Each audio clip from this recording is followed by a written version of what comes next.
from the Word podcast. Today we are discussing Genesis chapter 18. So if you have not already had an opportunity to read that chapter, I encourage you to do that now. Also, I would love to hear where you are listening in from and tell me a little about yourself.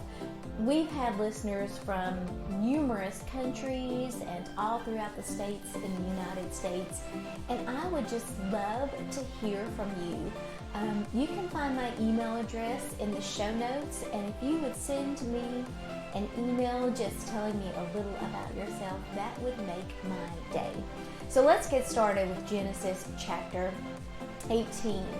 Another visit from the Lord is what Abraham is experiencing at the beginning of this chapter, but this time it comes in the form of 3 men, and Abraham welcomed them graciously with hospitality.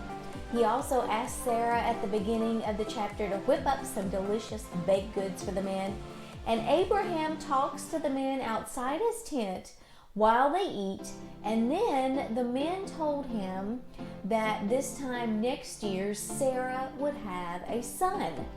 Sarah, meanwhile, is in her tent and has her ear pressed up against the tent wall listening, and laughs when she hears the men say this. At this point, Sarah was very old.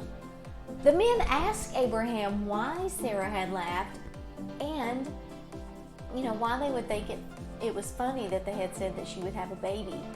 Sarah was shocked that they heard her and was scared, so she actually denies the fact that she laughed. The men left and Abraham walked with them. They looked down at this point at the land of Sodom and discuss its wicked state and what the Lord plans to do.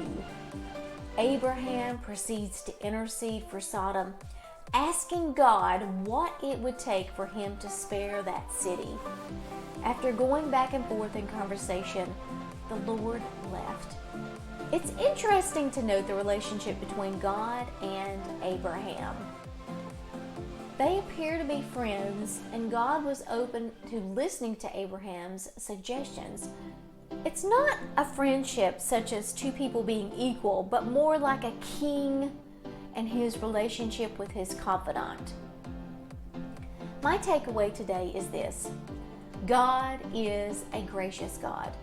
Despite his anger with our sin and the fact that he could wipe us all away in one svelte swoop, he wants to give us the benefit of the doubt.